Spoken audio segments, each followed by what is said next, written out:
Bonjour, bonjour, bonsoir, bon après-midi, de partout où vous êtes et à l'heure par laquelle vous allez tomber sur cette vidéo.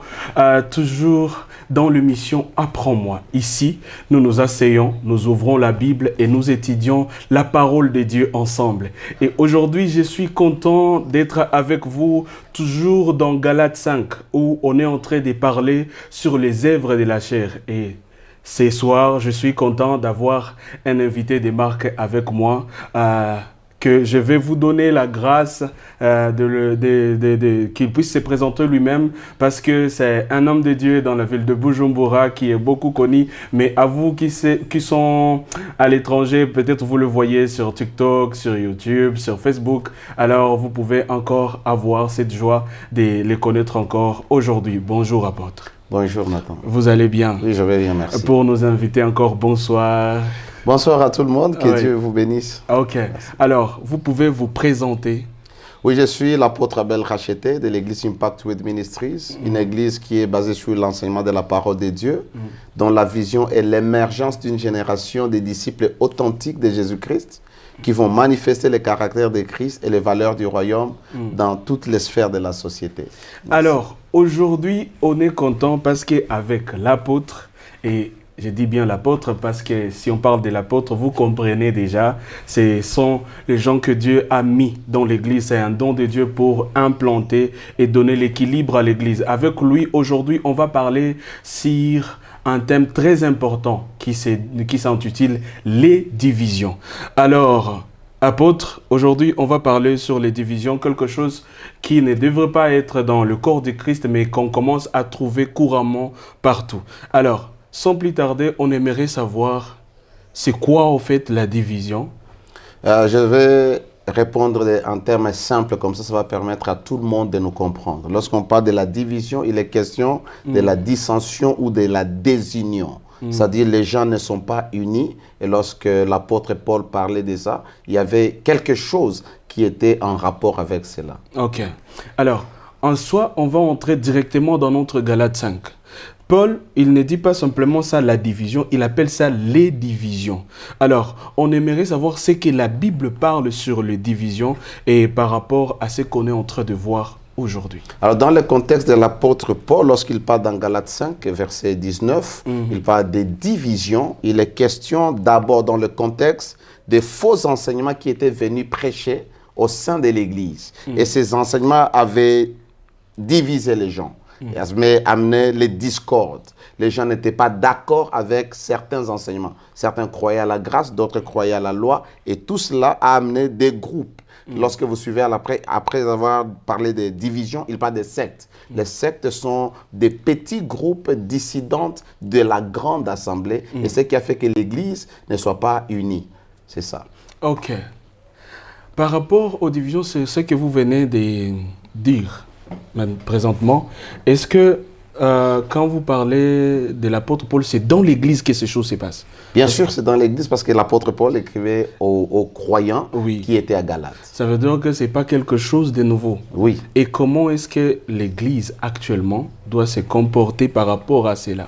Alors, tout ce que nous devons comprendre, c'est que Dieu nous a donné la parole. La parole nous encourage à être unis. La parole nous encourage à vivre dans l'amour et dans la paix. C'est lorsque nous avons ces valeurs que nous allons développer l'unité au sein de l'Église et vaincre la division. Ok. Alors, maintenant, on va entrer sur nos quotidiens. Parce que la plupart des fois, sur les œuvres de la chair, on le lit. On passe d'ici et quand on part à l'église, la plupart des fois, ce sont des choses que nous trouvons beaucoup plus à la maison. Alors, au quotidien, qu'est-ce qui cause les divisions la plupart des temps dans notre quotidien, dans notre vie de tous les jours, au travail, à la maison avec nos frères et sœurs, de partout où nous sommes, des fois, on trouve les divisions. Qu'est-ce que vous pouvez nous dire à propos Alors, de ça? la cause, il peut y avoir plusieurs causes. Comme dans l'église, au temps de l'apôtre Paul, c'était par rapport aux faux enseignements. Alors les gens avaient des tendances et des croyances et cela avait divisé l'église. Mais dans notre vie de tous les jours, peut-être on n'a pas la même vision. On n'a pas les mêmes idées et les gens ne se comprennent toujours pas. Vous voyez, et même dans nos familles, et surtout dans les familles, et ça j'aimerais vraiment m'adresser aux parents, lorsque les parents ont des penchants sur certains enfants, ça crée directement la division. Vous voyez, on aime un tel enfants et on n'aime pas les autres, ou on a beaucoup plus de préférences à un enfant qu'aux autres. Et cela crée quelque chose dans la vie des enfants qui vont finir par être divisés, qui ne seront pas unis. Vous voyez, papa aime tel enfant, maman aime tel enfant, et ça crée la division dans la famille, et même les enfants se sentent rejetés, sont des choses à éviter. Ok. Alors, c'est que la Bible parle, lorsque la Bible parle de la division, d'abord, il est question de ce que l'apôtre Paul était en train d'écrire aux Galates, lorsqu'il est en train d'énumérer les œuvres de la chair. Il est en train de les énumérer et il arrive au point où il dit les divisions. Pas la division, mais les divisions. Alors, les divisions étaient venues par le fait qu'il y avait des faux enseignements qui étaient injectés dans l'église des Galates. Et cela a fait qu'il y ait plusieurs croyances apportant des discussions.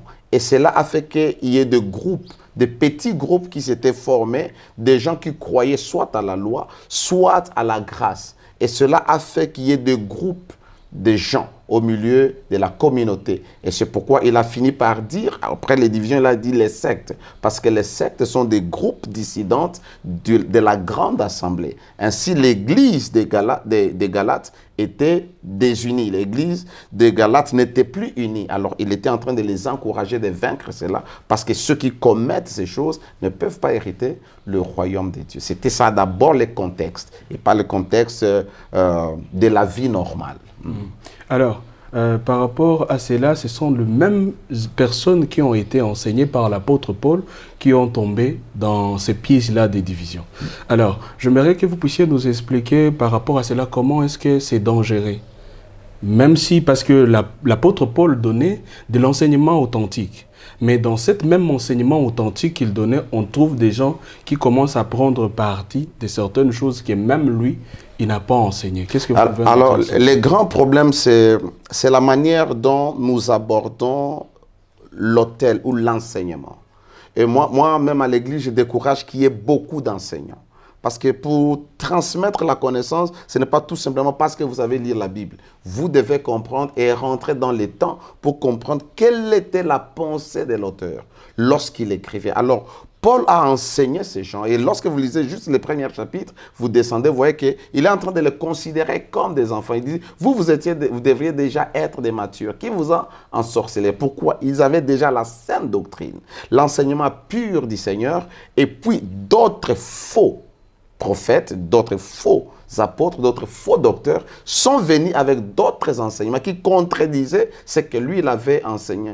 Alors, vous savez que Paul a dit que personne ne pouvait mettre encore un autre fondement sur ce que lui il avait mis. C'est-à-dire parce que c'était l'enseignement de Christ. Alors, ça a fait qu'il y ait des divisions, que plusieurs personnes commencent à aller dans les enseignements de faux prophètes, de faux docteurs. Ils sont rentrés, ils sont tombés de la grâce, si je peux le dire. Ils sont rentrés dans les œuvres de la chair, dans la loi, et cela a amené plusieurs divisions. Alors, c'était dans ce contexte-là. Alors, directement, on va voir que ces divisions-là vont attaquer notre quotidien. Parce que ça viendra des questions de choix. Si je peux entrer dans 1 Corinthiens où la Bible est en train de dire ceci, vous avez dit encore ça, il avait répété ça dans Galates. Il dit, chez vous on trouve des jalousies, chez vous on trouve de ça. Et il dit, il n'y a pas de légende d'Apollos ou de Paul. Vous tous, vous êtes les enfants de Dieu. Alors, ces choses-là, quand ça vient impacter les chrétiens au quotidien, comment est-ce que les chrétiens doivent se maintenir? Parce que la plupart des temps, ceux qui sont victimes de ça, ce n'est pas les docteurs. Ceux qui sont victimes de ça, ce sont des chrétiens, ces âmes-là que Dieu veut ramener vers lui. Alors, qu'est-ce que vous pouvez nous dire par rapport à cela? Comment est-ce qu'un chrétien doit se positionner? D'abord, nous devons comprendre que la division, elle est toujours au milieu de nous, même au sein de l'Église, avant que je ne parle de la division dans la vie courante. Dans les églises, les gens peuvent être divisés. Et je ne pense pas qu'il y ait la division par rapport d'abord aux enseignements. Parce que nous avons celui qui nous enseigne et nous pensons que tout le monde croit ce qu'on enseigne, à part ceux-là qui ramassent les vérités par-ci, par-là. Et il y a des divisions maintenant qui peuvent toucher l'aspect de la vie naturelle ou de la vie courante. C'est la division par rapport au complexe. Les gens peuvent être divisés à l'église parce qu'ils se sentent complexés. Dans cette église, les gens sont intellectuelle, par exemple. Et la personne qui n'a pas beaucoup étudié se sent un peu lésée et se met à l'écart. Vous allez trouver toujours, il y a des groupes de gens par rapport soit à leur background, à leur niveau social, à leur quartier. Il y a des gens, par exemple, chez nous, je peux le dire, si les gens qui viennent d'acquérir lorsqu'ils rentrent dans une église, ils ont l'habitude d'être, et c'est normal parce qu'ils doivent rentrer ensemble. Mais des fois, ça crée des petits groupes qui ne donnent pas bien. Ce qu'il faut faire, c'est qu'il faut prêcher l'amour, il faut prêcher l'unité, que nous sommes un en Christ et nous pouvons vaincre la division. Alors, on va entrer dans une autre question, alors sur la division alors au quotidien. Dans notre quotidien, on retrouve aussi cette division. Peut-être on peut y revenir sur la division du côté de l'Église, mais au quotidien, au travail, qu'est-ce qui nous divise? Des fois, on peut être avec les gens, mais il y a ceux qui seront toujours contre ce que vous dites, ou soit ce que vous voulez faire. Alors, qu'est-ce qui cause ces divisions? La cause, comme je l'ai dit dès le début, c'est que les gens ne sont pas unis dans leurs idées, dans leurs opinions, dans leurs pensées, dans leurs croyances. Vous voyez? Et maintenant, vous travaillez avec les musulmans ou les bouddhistes. Automatiquement, vous ne serez pas unis par rapport à vos croyances. Alors, ce sont les idées-là. Pour vaincre ça, nous devons aller au point de la tolérance. Au point où nous acceptons les autres, nous acceptons leurs convictions, leurs croyances, parce que nous n'allons pas exiger à qui que ce soit de devenir chrétien. Nous pouvons tout simplement prêcher l'amour et laisser l'Esprit de Dieu faire le travail. Comme j'ai l'habitude de dire, lorsque nous évangélisons, nous faisons notre part à partager la parole, mais c'est Dieu qui va convaincre. Alors, il y a beaucoup de choses qui peuvent faire que les gens soient divisés à cause des discordes, à cause des manques d'entente. Et certaines personnes, à cause de leur rang social, à cause de la vie de tous les jours, ils se comparent aux autres, ils se mettent à l'écart. Sans qu'il y ait conflit, mais les gens se mettent à l'écart. Ils peuvent dire non, ce groupe-là, ils se croient, et les gens peuvent vivre dans la division comme ça.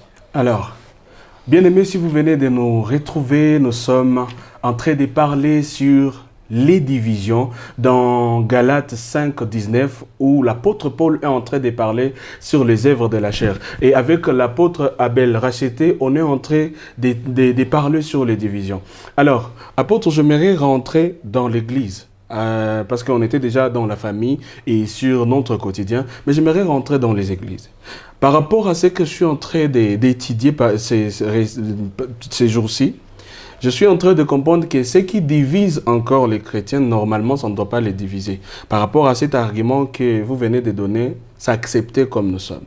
Aujourd'hui, le courant théologique et leur doctrine nous divisent. Par exemple, les pentecôtistes et les méthodistes et les gens des églises de réveil, ils se croient différents. Et il y a quelque chose qui est comme une division. Il y a certains qui croient qu'ils ont Dieu plus que les autres. Alors que c'est simplement la manière de penser qui change, mais Jésus-Christ reste au milieu. Qu'est-ce que vous pouvez nous dire pour donner aussi les chrétiens la stabilité sur ça? Parce que on ne sait pas. Dans quoi? Parce qu'il y a trop de mouvements, mais on ne sait pas comment se positionner par rapport à cela, parce qu'il y a aussi beaucoup de doctrines présentement. Alors, ce qui est d'abord important en tant qu'apôtre, c'est que je peux dire pour nous permettre de ne pas vivre dans la division par rapport à nos croyances, pour ne pas dire les doctrines.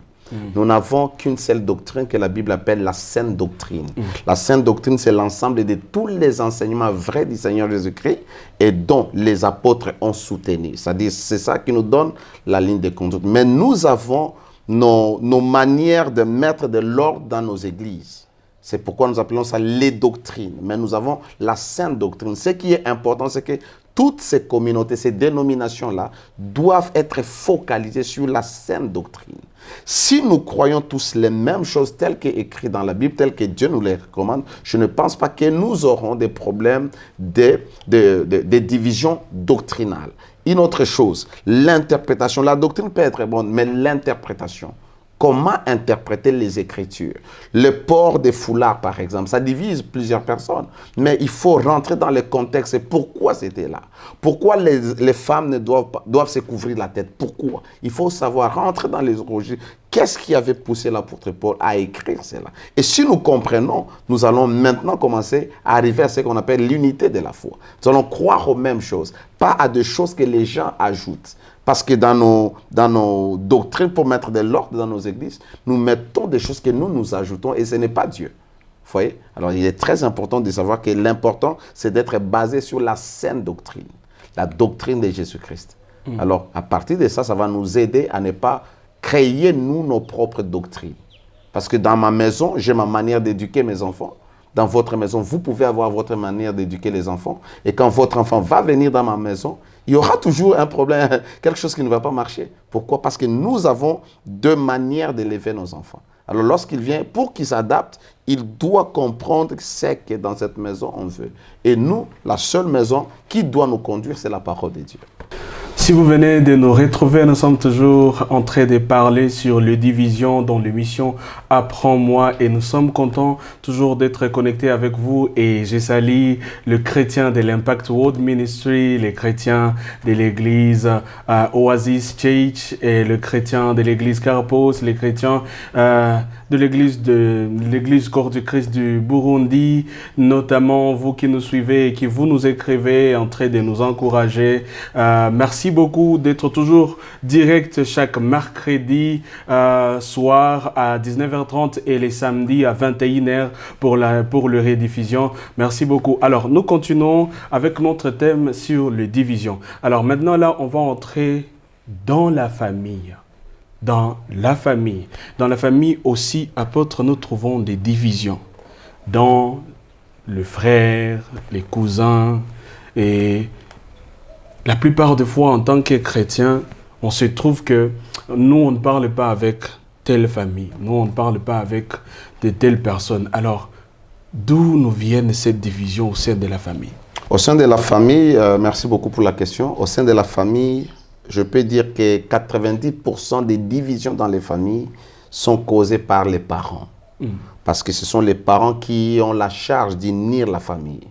Papa peut avoir par exemple des enfants à l'extérieur, c'est lui qui pourra décider d'unir la famille. Et la maman peut aussi aider à unir la famille. Une autre chose, lorsque il y a des parents qui ont des penchants, qui ont des préférences pour certains enfants, plus que les autres, cela crée directement la division entre les enfants. Les enfants ne peuvent pas se parler bien, les enfants ne vont pas s'aimer sincèrement. Pourquoi? Parce qu'il y a des choses que maman dit à tel enfant ou que papa dit à tel autre enfant qui ne dit pas aux autres. Et ça donne comme un certain privilège à un enfant et cela crée directement les divisions. Alors, il y a aussi les mésententes entre les parents, les mésententes entre le couple. Ils ne s'entendent pas, ils n'ont pas le même point de vue. Ils se sentent menacés, alors cela peut causer la division au milieu de la famille. Ok. Par rapport à cela, j'aimerais que vous puissiez ajouter, parce que quand vous parliez de l'enfant privilégié, j'ai vu directement la famille de Jacob, où il y avait celui qui était bien traité que tout le monde, avec une robe différente des autres enfants. Alors, par rapport à cela, le parent chrétien, qu'est-ce qu'il doit faire? En tant que parent chrétien, vous devez savoir que tous les enfants que Dieu vous donne sont égaux. Vous ne devez pas voir un enfant chéri, un enfant préféré. C'est Dieu qui vous donne les enfants. Peu importe leurs caractéristiques, leur tempérament, vous devez les aimer et les aider, surtout à les unir et à ne pas montrer à un enfant que vous l'aimez plus que les autres. L'amour doit être équilibré. Ici, chez moi, qu'est-ce que je fais? Lorsque j'achète, je n'ai pas assez d'argent pour acheter pour tout le monde quelque chose, mais je peux acheter soit les souliers à un enfant et je dis aux autres, vous, c'est prochainement. Et prochainement, ils savent. Ils savent que comme on a acheté à l'aîné, les cadets, ils sauront qu'on va m'acheter aussi. Il ne va pas dire que papa aime les grands frères plus que moi. Alors, on aide les enfants à comprendre. Aussi, les unir, les parler, qu'ils doivent s'aimer, ils doivent vivre ensemble. Ça, c'est très important. Ok. Est-ce qu'on peut parler un peu des couples? Bien sûr. Alors, un peu de couple, aujourd'hui, nous trouvons aussi des divisions.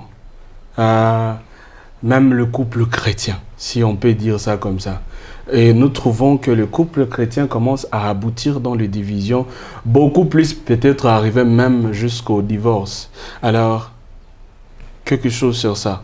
Alors, pour les couples chrétiens, la première chose, c'est que nous devons d'abord avoir la même vision. Et cette vision, c'est la vision du Seigneur, la vision du ciel.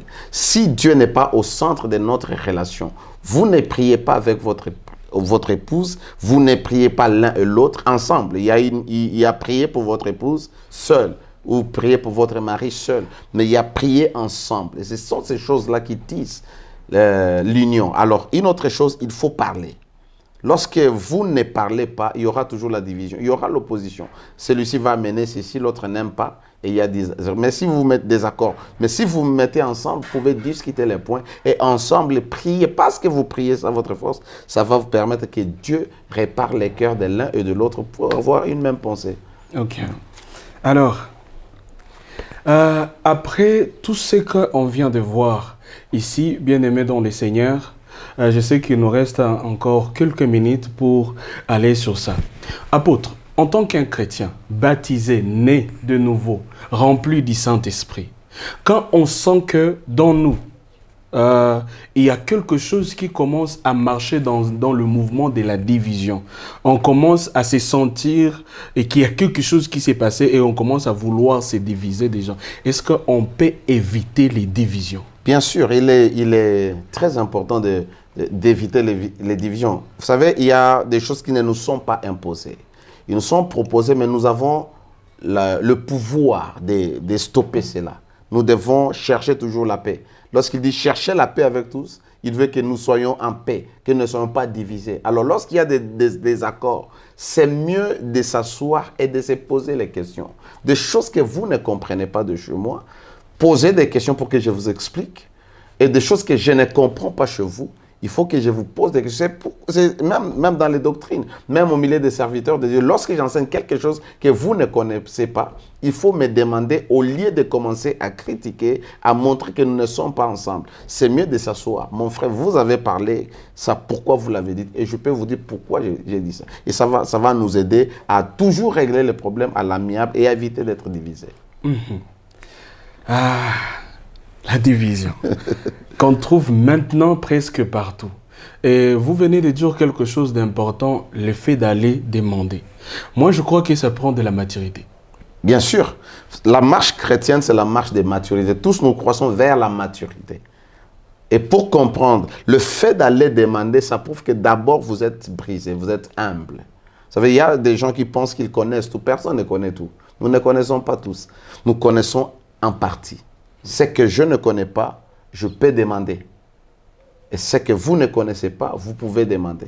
Au lieu de se jeter les pierres et nous diviser. Et surtout, ça c'est un mouvement à décourager même dans l'église. Aujourd'hui, c'est comme si nos églises sont des clubs. Et nous pensons que c'était l'église qui avance parce que lorsque le pasteur parle, les autres se sentent que ce sont eux qui sont meilleurs et ça amène la division. Pourquoi? Parce que le pasteur n'a pas compris ou n'a pas saisi ce que l'autre pasteur de l'autre église avait prêché. C'est pourquoi, lorsque nous sommes ensemble, nous pouvons toujours nous appeler et nous poser la question. Mon frère, cher pasteur, cher apôtre, cher prophète, vous avez déclaré ceci sur votre chair et moi, je ne crois pas en ça. Est-ce que vous pouvez m'expliquer? Comprenez que la connaissance, elle est progressive.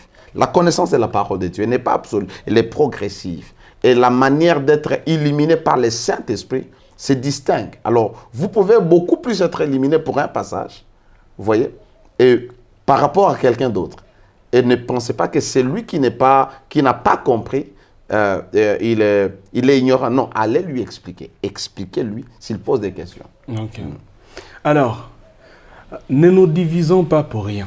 Bien sûr. Parce que c'est une question de compréhension. L'image qui me vient, c'est une image qui est toujours sur Facebook où on écrit 6. Il y a deux personnes d'un côté et une autre personne de l'autre côté où l'un est en train de dire c'est 6, l'autre est en train de dire c'est 9. Alors, avant de vous décider de prendre peut-être des moyens pour commencer à critiquer quelqu'un ou peut-être à les mettre à l'écart, vous pouvez éviter cette division en vous informant. Parce que tout est question d'information et de connaissances. Alors, nous sommes en train de parler sur les divisions. Alors, nous allons entrer dans les dernières questions avant d'entrer dans quelque chose pour finir. Alors, après la division, comme vous venez de parler sur le fait d'éviter la division. Mais étant donné que, par exemple, on est déjà tombé dans la division et que Dieu, par sa miséricorde, il vient de nous briser, et il faudrait remettre les choses en place. Alors, après cette division, lorsqu'il y a réconciliation, qu'est-ce que vous conseillez? Est-ce que ces gens, ils peuvent rester ensemble ou chacun part de son côté? Ok, je vais rentrer toujours, merci pour la question, je vais rentrer toujours sur le niveau de maturité. Lorsque nous nous réconcilions après que nous soyons divisés, ça dépend de l'un et l'autre. Ça dépend du niveau de maturité de chaque personne. Il y en a qui peuvent, parce qu'ils sont assez matures, peuvent se réconcilier et renouer encore les relations comme c'était avant. Parce qu'ils ont assez grandi. N'oubliez pas que nous sommes différents dans nos tempéraments, dans nos émotions. Il y a d'autres, après s'être réconciliés, et de manière vraie, ce n'est pas de l'hypocrisie, ils se sont réconciliés, mais ils sont se protéger. Je veux être en paix avec toi, mais en étant un peu loin, pas tout simplement être rapproché. Ce n'est pas qu'ils s'étaient pas réconciliés. J'ai enseigné un jour sur le fait de demander pardon. Vous pouvez demander à quelqu'un pardon. Quelqu'un comme moi, si vous me demandez pardon maintenant, je vous pardonne maintenant et la vie continue. Mais quelqu'un d'autre, vous ne pouvez pas lui demander pardon tout de suite. Il faut du temps pour qu'il guérisse de sa blessure. C'est par rapport à son tempérament, par rapport à ses émotions, par rapport à la manière dont la personne peut laisser partir l'offense. Vous voyez? Alors, lorsqu'on s'est réconcilié, ceux-là qui sont matures et qui savent que c'est ça la vie, peuvent se réconcilier, demain vous allez le voir. C'est comme dans un couple. Lorsque nous avons des différends, lorsque ça ne colle pas pendant 2, 3, 4 jours, nous sommes presque divisés, n'est-ce pas? Mais lorsque nous nous réconcilions, nous restons ensemble. Mais un ami, peut-être, il n'a pas été vrai avec vous, il n'a pas été franc avec vous, et il vous a trahi, vous vous êtes divisés.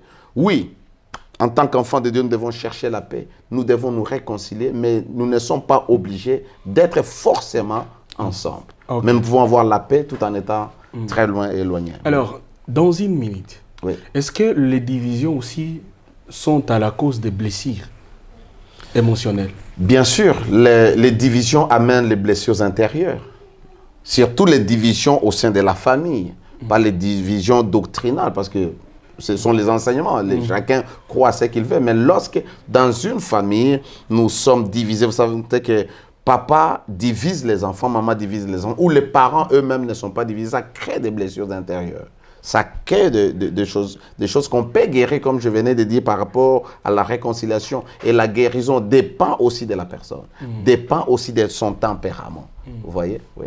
Alors, aujourd'hui, on va prier pour ces gens-là qui ont été victimes des divisions, qui ont créé des blessures émotionnelles dans leur vie, et qu'on puisse prier pour eux, que Dieu puisse toucher leur cœur, de guérir et beaucoup plus de se sentir épanouis, parce qu'il y a ceux qui ont arrêté même de vivre, ceux qui ont arrêté même de croire à cause des divisions, parce qu'il y a toujours des gens qui sont victimes des divisions des autres, aussi dans les côtés ecclésiastiques. Parce que on va alors, ce que je demande, c'est que vous puissiez prier pour ces gens-là. Merci beaucoup, merci pour les privilèges. Je vais prier pour toi, mon frère et ma soeur. Peut-être tu te sens, tu as été victime d'une certaine division, que ce soit à l'église, que ce soit dans la famille. Dans l'église, vous allez chercher Dieu et Dieu va vous faire du bien. Dans la famille, la Bible nous encourage de vivre en paix et de nous pardonner les uns les autres. Laisse-moi prier pour toi. Père, dans le nom de Jésus, regarde mon frère et ma soeur qui est en train de nous suivre maintenant. Tu connais combien son cœur a été blessé, que ce soit à l'église, que ce soit au travail, dans la famille. Je prie que toi qui guéris les cœurs, que tu puisses guérir son cœur, que l'offense, la blessure soit ôtée au nom de Jésus, que tu lui donnes la joie et la paix d'être réconcilié avec toi et avec ses frères et sœurs. Dans le nom de Jésus, j'ai prié. Amen. Amen. Alors, nous sommes à la fin de cette émission. Si vous avez été victime de la division, prenez le temps pour guérir et Dieu va vous aider à guérir. Alors, bonne suite des programmes, bonne soirée et à bientôt.